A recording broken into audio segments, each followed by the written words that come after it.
Hi, welcome to my YouTube channel called Noll-knitty.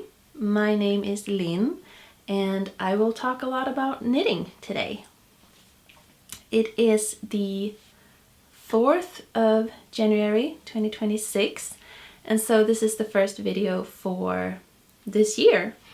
Last year I'm actually a bit proud that I did start recording videos and putting them on YouTube because I had been thinking about it for quite a long time, and I'm happy that I finally started.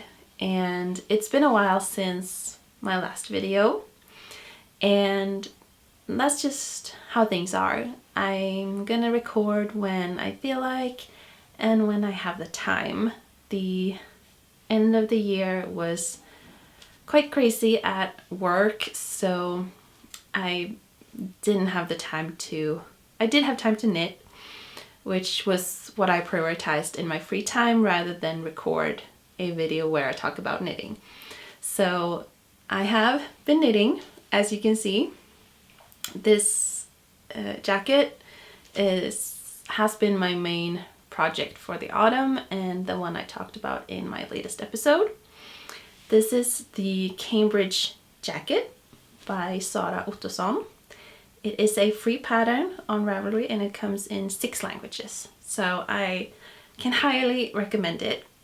And it's finished. I am so happy with the result. It really turned into one of those jackets that I had been longing for and that finally someone designed and made a pattern of. And I finished it just around Christmas. So it took me September, October, November, December. It took me 4 months to knit. It is a rather heavy and large knit.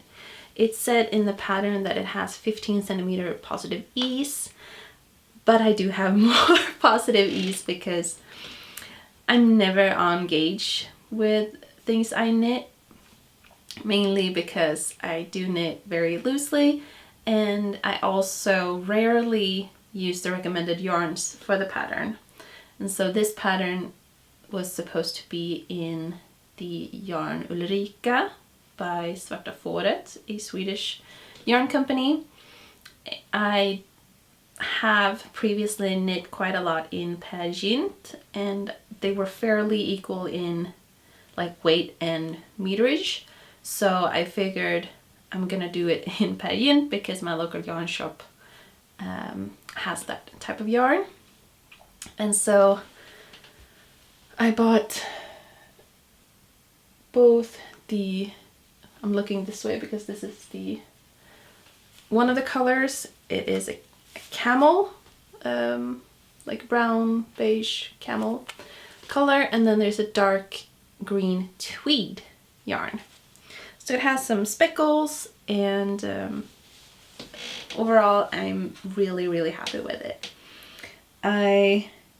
Once you got the hang of the actual pattern, it was fairly easy, but you had to be very meticulous not to break the pattern because it's very visible. I have made a few mistakes and you can see them, but that's life of knitting, and it is a handmade jacket.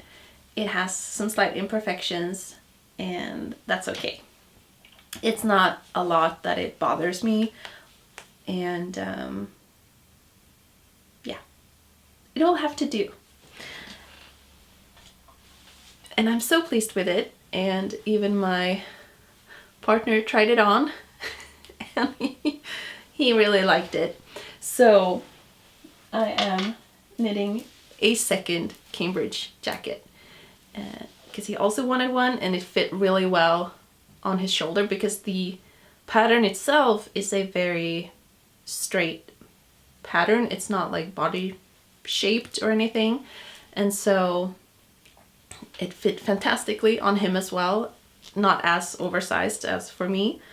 And so he also wanted one, same size, same yarn, just longer body and longer sleeves. So he's gonna get one in black and purple.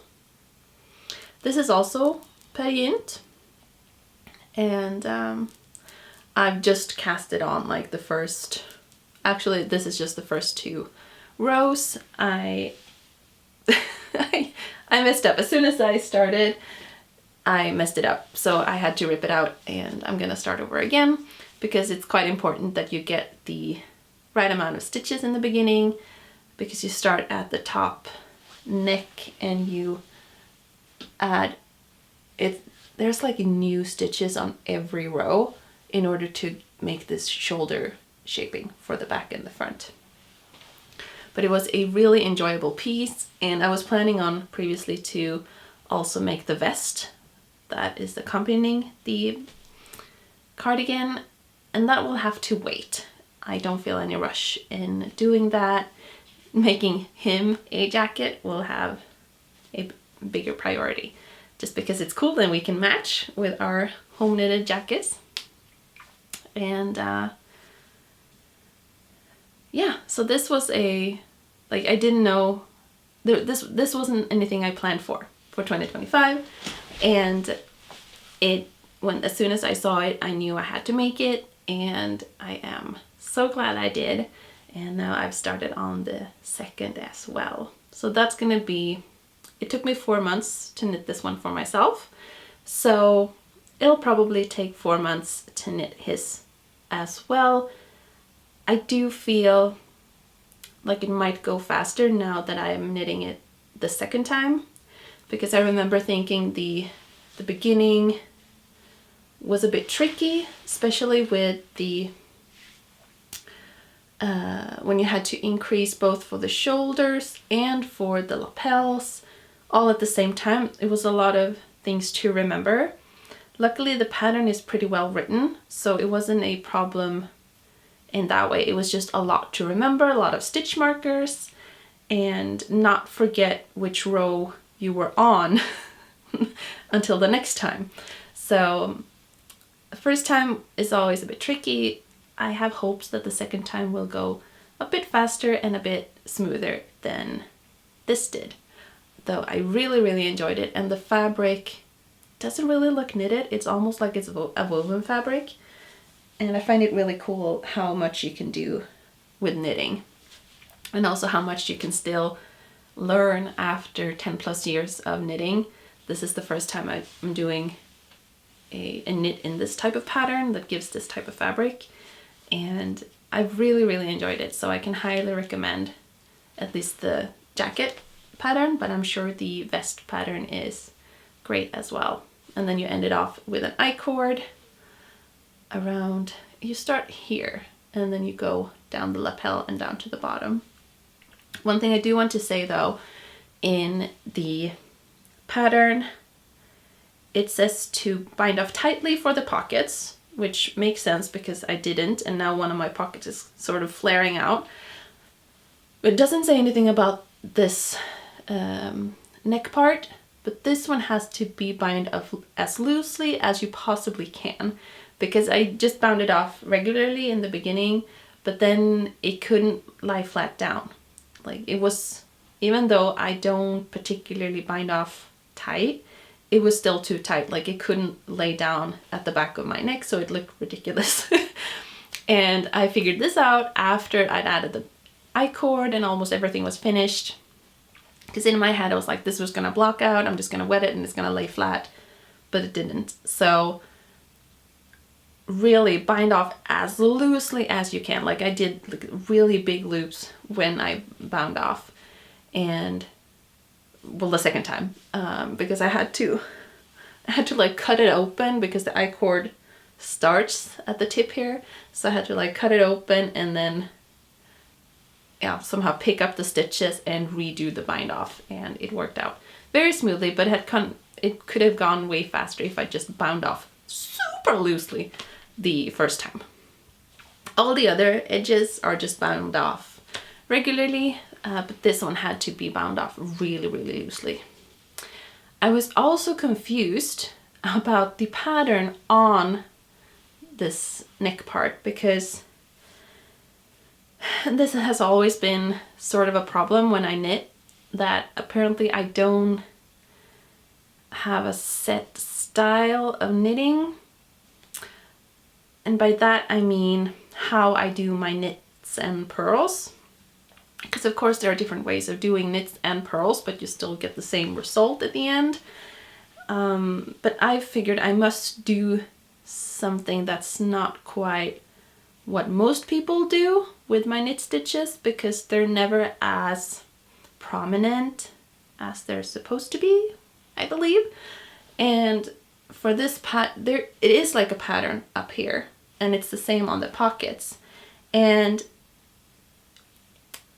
I did as the pattern said, but while I was knitting it, I could not see a pattern for the life of me. It was still just a green stretch of fabric. It's supposed to have like a ribbing structure, but like I couldn't get it to work, but I did as it said, and it does have a slight texture, but I think it's the collar isn't very long, so the texture isn't as prominent.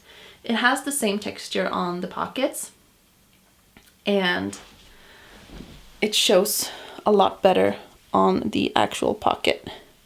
I don't know if you can see it. It's a slight ribbed texture. But it doesn't really show up. Oh, it does. In this light it shows up. But yeah, I was confused. I knit it and reknit it several times until I decided no, I'm just gonna stick with the pattern. I'm just gonna do what it says and hope for the best.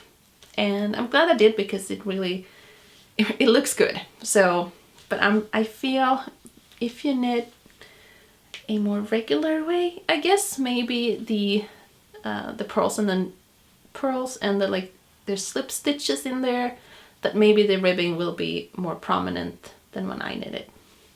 This has always been a problem for me, and it's especially tricky when you knit lace. Like the first couple of times I knit anything lace, I was quite confused, because it says, you know, in the front or in the back of the loop or in the stitch, and mine was like reverse when I knit. So I didn't get the lace pattern the way I wanted to, and I've now learned since then how to read lace patterns, sometimes I have to like move the stitches when I knit so that they'll be the correct way according to the pattern. And then I can work around it. It's just not the most natural way for me to knit. The way I knit works great with color work, and it works great with just solid colors. But as soon as there's some lace, cabling, or details like that, I have to really be sharp and look how my stitches are, and if they're possibly the same way as described in the pattern, or if I have to like take them off and twist them a little before I actually do the knitting. That's a side note. But it is relevant because there is... I'm Swedish, so in my head I'm knitting the Swedish way, though there seems to be several ways to knit in Sweden too. But the most common thing is that we don't throw the yarn around, we just keep it in our left hand while we knit. And left hand, yeah, it's the left hand. But when it comes to cables and lace, it's quite important where your stitches are, like how they wrap around your needles. And I'm just gonna drink a little, and then I'm gonna show you the sign vest that I've been working on that has a lot of cables. Because for 2026, I am not making any huge plans. I say, which means I don't plan the whole year, but I do already have, well, the jacket for my partner that I'm gonna make, and I have another large project that I know it's gonna take quite a long time. And then I have the projects that I started already that I need to finish before I start something else. So I know a lot of people do these like make nines or make plans for the year. I'm not very good at making plans. I want my knitting to be just a place of joy, and I just want to do whatever feels right in the moment, because it is a hobby. It is something that both relaxes me and it gives me joy, and I don't want to plan too much ahead, basically. I love to talk about knits, and I love looking at YouTube videos with, you know, latest patterns and getting tons of ideas. And I like to talk about ideas and everything you could do. But at the end, it's supposed to be fun. It's supposed to be de-stressing rather than stressful. And so I'm not really making any long-term plans more than these two bigger projects, where the jacket is one. But I'm gonna start showing you first now that I've been talking about stitches and their definition, I'm gonna show you the sign vest that I'm working on. This is designed by Nora Gahn, and it was released in, was it the summer? Oh, what's this? How tangled. In the summer, I think, of 2025, summer, autumn. And I fell in love with this vest pattern because I do love her cable designs. They're quite intricate, and I'm not sure I always get the stitch definition right. I find especially that the one rib sections, I'm unsure how to do them the best way. But this is how it looks currently. Let's see. This is the front and this is the back. Isn't it fantastic with the braids?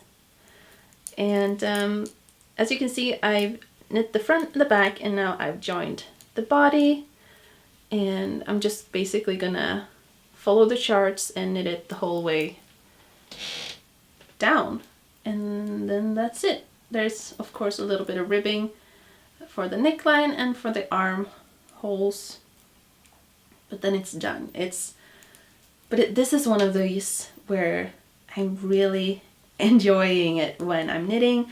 I'm savoring the moment, even though it is a bit tricky with the charts. It does say it is advanced, and I can say yes, in the sense that you have a really, really big chart that you need to follow. It's not hard to follow the chart, it's just a really big chart. So you have to pay attention all the time, mark every row you're on, and in that sense it's advanced because it's not a mindless knit. But where I find I have problem with stitches is sometimes, I don't know if you can see, like here it's like a 1x1 rib. I've made them twisted, but I'm not sure if they're supposed to be, but I find I sort of have to make them twisted in order for them to pop. If I don't, they'll just lie very flat and almost get smooshed out, and I don't like that. But yeah, so this one I'm really, really enjoying. Can't actually wait until it's finished, but it is one of those where I need to sit and I need to have the paper in front of me and like cross over each line, but it is very enjoyable. I'm knitting this in this yarn, Rauma Finull. This is color, well, it has number 4095. It is a very soft yellow. There we go. So if you want a cool looking cabled vest, I can highly recommend this pattern. So the sign vest is a project that I'm taking with me from 2025 into this new year, and hopefully I'll have it finished, I want to say this first half. Otherwise it's taking quite a long time for a small project. But I am really looking forward to that one because it is so lightweight that I feel I could both probably wear it with just a tank top underneath if I want to, or with a shirt or a t-shirt. It feels very versatile. So that's the sign vest. And my second large project that I have planned so far is the Lillehammer sweater. Lillehammer 1994. And it is a free pattern from House of Yarn. And this is what it looked like. It is an all over colorwork sweater, and it is so beautiful. It is really everything I want in a sweater. It has colors, it has large portions of colorwork charts, it has like sprinkles of colors at the cuffs and at the top. It is an old pattern, it's from 1994, and it comes in so many different versions and color settings. And the original pattern also has a kids version, like 2 types of hats, there's socks, there's mittens, almost anything in this pattern. And I decided to make this one, and because I saw it earlier in the autumn, and then it kept on popping up on my Instagram feed, and I just couldn't resist. Like, I knew, it's the same with this jacket, like I knew I wanted to knit it, like I knew I couldn't wait. So as soon as I finished this jacket, I decided, okay, I need to knit this one. And since the pattern is from 1994, I skipped doing any research about the yarns. They're probably not, or they could be still being sold. It's a Norwegian yarn, so it wouldn't be impossible for me to get hold of it if I wanted to. Like, the whole Peer Gynt is also a Norwegian yarn. So, but I was thinking, what type of sweater do I want? Because I knit, was it last year? No, the year before that, 2 winters ago. I knit both I knit I knit 2 sweaters, one for me and one for my partner, and they were both knit in Peer Gynt, same as this one, and it was the Fana sweater pattern, also a Norwegian very classic pattern, and I knit them both in Peer Gynt. But I find I really like it. It's warm, it looks really cool, but I find it to be, it is a bit heavier type of sweater, because Peer Gynt is, let me see if I can find it on the label. Boop, boop, boop. It is, for 50 grams there's 91 meters, so it's not the thinnest yarn, and so when you knit a whole colorwork sweater, it can be sort of stiff, I guess. And I was thinking, I already have colorwork sweaters in Peer Gynt, and also Peer Gynt is, it's not crazy expensive, but I find I really like the drape of the, I want to say classic, like Swedish 2-ply wool yarn. We have several brands, and it's usually per 50 gram it's about 100 meters, so it's almost the same, but the flow is very different because they're spun in different way. I don't know, I haven't even checked how many plies are in Peer Gynt, but I find Peer Gynt to be, the yarn is a lot rounder and has a lot more bounce to it than the Swedish 2-ply yarn, which is, it's great for color work. That's the main point. The Swedish 2-ply yarn is great for color work. And so I decided to, I couldn't even wait. Like I couldn't even, I couldn't wait. So basically I cast on with yarns I have at home, and I started with a sleeve so that I can see how my gauge is. And as per usual, I'm not on gauge, but this time I'm actually knitting tighter than the pattern says because the yarn is thinner. It might even out, like I'm gonna measure it later on again. But this is how far I've come, and pull it closer. This is the start of the sleeve, so you see it has a lot of color in it. And this is just the beginning, and then the main portion of the body is just 2 colors. And I've chosen black and white as my main colors because I wanted a quite versatile sweater, and I feel I don't have a heavily black and white knit sweater. So that's what it's gonna be.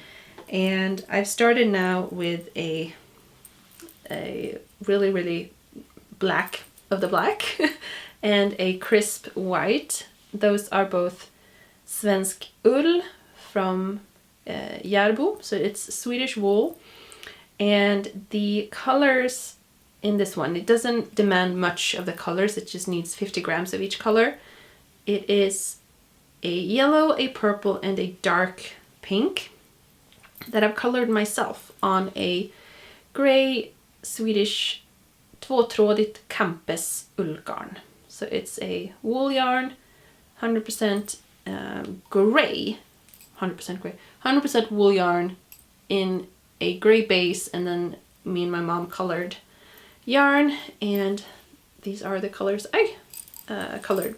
This was in 2020, I think we colored this yarn. So it's been in my stash for a long time, and I don't have enough of, I already knit a whole sweater in the yellow color, but I still have leftovers, and I've also knit a whole cardigan in the purple.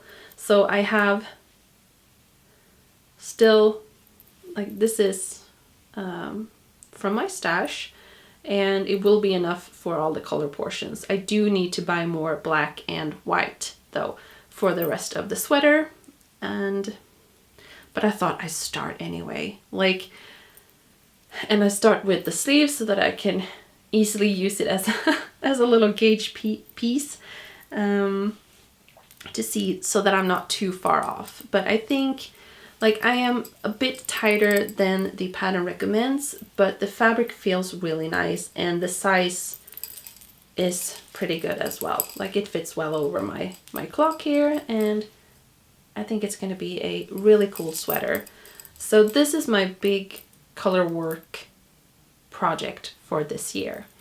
And I don't have, like, as with the jacket, I'd like it to be finished before the summer.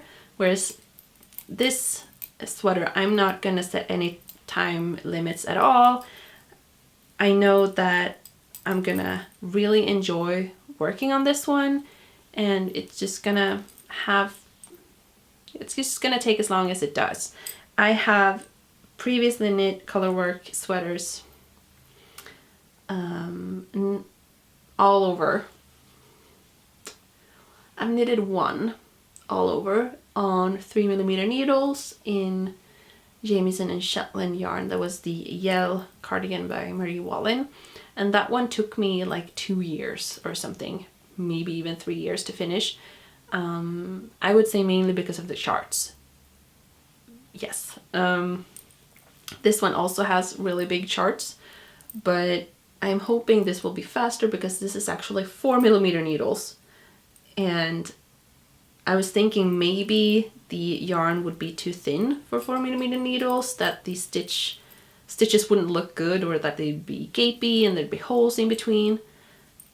But I really like it, and I think it's gonna block out really well, and these yarns are fantastic for colorwork knitting. So This is like my passion project for this year. I'm purely knitting this one out of joy. It is one of these patterns where you start bottom up and you, for the main body, you steek the shoulders and the neckline, and then you attach the sleeves in the armholes. So it's a very square pattern, which a lot of these Norwegian sweaters are and seem to be. I've knitted the Fana sweater twice before, and I also knitted a cardigan called Eirefjell cardigan. Eirefjell, I think. But it was the same principle of knitting just a tube, and you cut open the armholes and the neck. And I've found, especially when working with 100% wool yarns, that steeking is not a problem. The only thing that I've found tricky was to attach the sleeves in a good way. Like obviously if you steek and then you pick up the sleeves, it gives a really nice edge. But I found, and that was probably one of the problems with the Yell sweater, that having this bulk of a sweater in your lap and then you're supposed to work on your little sleeve that's attached to this big bulk, and it's color work as well, and it's small needles. I don't like that. It takes such a long time, and just making one row means you have to twist the whole bundle in your lap. So no thank you to that when it comes to colorwork sweaters. I'd rather than just knit the sleeves bottom up and attach them. And I think I've gotten better at attaching sleeves. So hopefully it will all end up well with this one. But yeah, you have to try these things before you know what you prefer and not. But because I really do like knitting sweaters from the top down, because it goes so fast and you can try it immediately. What I don't like is the sleeves that is then attached immediately, because you have this bulk that you have to twist and turn in your lap as you knit, and I find that quite annoying actually. That's the downside with top-down sweaters. Yes, so follow me along this year to see how this sweater is going. So far, I'm really happy. And I have one more. I have so many things to talk about because I haven't filmed in such a long time. So this probably will be a longer episode. I think that's okay. And maybe next one will be shorter. We'll see. You can always pause and come back to these videos on YouTube, and I find that's really good because I do that a lot with knitting videos on YouTube. Okay, so the next one that I've already started, this was also one of these projects. Like I go on impulse a lot. I want to knit something that's fun, that catches my attention in the moment. Yeah, I don't think I'm very much of a planner when it comes to knitting. But earlier in the autumn, I don't know when. Oh, this, I was gonna show you a picture, but the front page was almost all black. So I'm gonna find a better picture. So earlier this autumn, let me just see which picture to show you guys. Anna Sjösvärd released the pattern Folklore sweater, this one, and of course I fell in love with this one too. Like I needed to knit it. The pattern is knit in Letlupi, and I do love that yarn, but I don't have enough for it. Like I don't have enough for a sweater quantity, and I do have a lot of yarn at home, so I'm trying to, it's not a set restriction that I can't buy new yarn, but I'm trying to use what I have at home. And currently I don't have that many sweater quantities at home, so I have started and I don't know if I have enough. And if I don't have enough, I'm gonna have to buy more of the same yarn. But I'll show you, this is a black and white picture, but I am that's pretty fitting because I am knitting it in black and white. Or it's almost a white. It's like a sandy white color. And a very heathered black. So this is, currently I am dividing for sleeves, therefore this looks pretty funny. Here's one sleeve and I haven't divided for the second one yet. So it is a bit frumpy, but you can see these cute flowers that are very folklore inspired. Swedish folklore, that is. And I decided, because I didn't have Lättloopy, I decided I'm gonna knit this in Plötuloopy. And I have a larger stash of a few Plötuloopy colors, and I had one cake of black and one cake of the sandy white. So I thought I'll give it a go. I'm not sure it will be enough, but these, like a sweater in Plötuloopy really does not need a lot. I've knitted at least 2 sweaters previously in Plötuloopy and they're so light and so airy. It's so nice, and they're warm at the same time. They're not wind resistant at all because they're pretty thin, but they're very warm. But you can have a close-up on the yarn and the color. It is very pretty and very, very soft as well. Look. Woo. So this folklore sweater is knit on 4mm needles and it goes by so fast. It really has been a joy to knit, and I'm glad that I'm finished with the yoke part. And now I'm going to divide for sleeves and body, and then this will be perfect knitting for evenings or on the bus to work when it's just black color for the rest of the body. And I decided to knit this in 1 strand Plötuloopy, so I'm not holding it double, which means it is a pretty thin and fluffy yarn.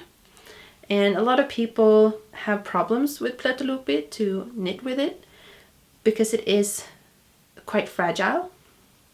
Something that I have learned during the years is that Plötuloopy holds a lot better if you manually, aka with your hands, if you make small balls with them. Because when you wind them into smaller balls, you're preparing the fibers once again. Like, these fibers are prepared to be spun into yarn, so they're very fluffy and loosely together. But when you hand wind them, they'll get like one more I'm lost for words. Basically, you're even though it barely feels like you're doing something, you're actually holding the yarn and you're compressing it a little bit.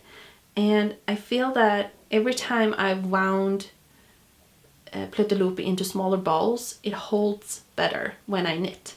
It's less fragile, and it's sort of like the fibers latch onto each other a little bit more.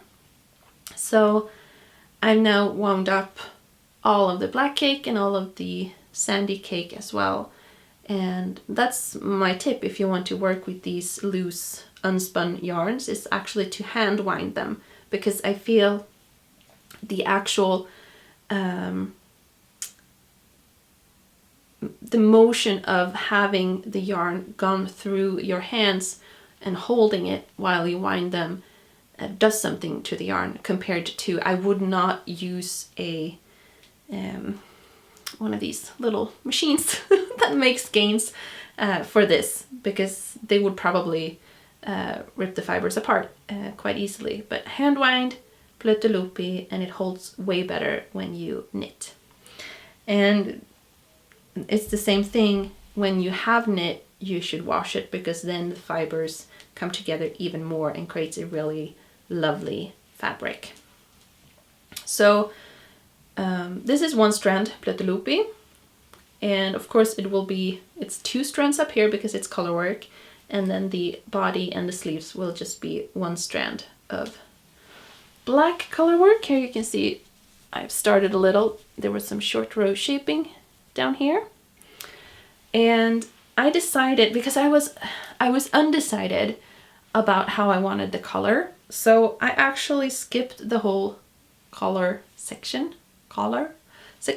So this doesn't even have a collar yet, and I'm gonna knit the whole sweater and then decide on what I want to do with it. I think the pattern had a 2x2 or a 1x1 rib, and we'll see what I'll do. I haven't tried it on yet. I don't even know like how well it fits or not, but I'll decide on the color after. And I thought it could be interesting for all of you to see too, because it has some places that have pretty long floats, but I usually twist my stitches or the floats every like 4th or something. So this is how it looks on the inside. You can even see the flowers in reverse in the back side. So this is how the floats looks like. Pretty cool. It's not a reversible sweater because it does look way better on camera than it does in real life. The the inverted flowers doesn't look this good in real life, but it's pretty cool that they're there when you knit. So this is my folklore sweater. Going strong. I hope I have enough yarn. We'll see. But if I do have enough yarn, I'll only have used... I had scraps, so it would be slightly less over 100 grams of Plötuloopy. So you see, I did not have a lot, but we'll see. We'll see how far I'll get. So this was a fun knit I did, like sort of at the end of December, during December. Because then by that time, this one was almost done, but it was too heavy to bring anywhere. And so I started this one instead. Whew! That was not all, because I've knitted socks as well, and I got an ongoing pair of socks, but I feel like I've been talking a lot, and I might have talked faster than I thought I would too. I have more ideas of things to talk about, but I think my voice need a little break. So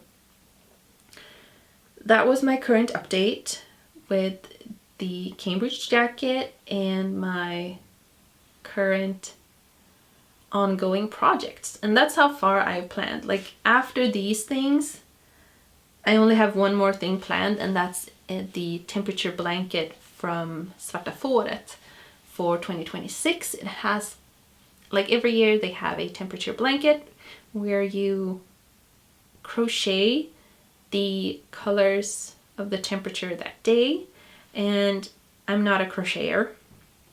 I've done very little crochet. I always have to look up YouTube videos on how to do everything, but I thought I'd challenge myself this year because the blanket is made up of flowers, and I couldn't resist the cuteness of it.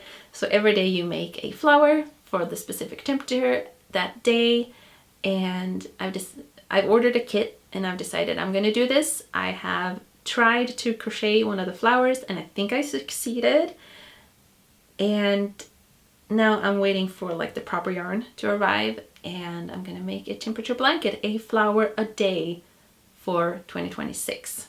I'm quite excited, and I'll show you guys when I have any flowers. I've been recording or taking screenshots rather of the current temperature at 12 o'clock every day so far. It's only been 4 days, but I'm very excited actually to do some crocheting this year. Yeah. Okay, so that is it. Thank you so much for listening to me talk about knitting and showing off my things, and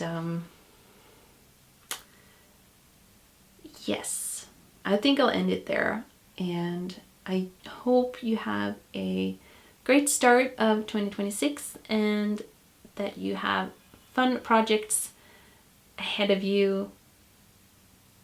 Yeah, I'll see you later. Bye!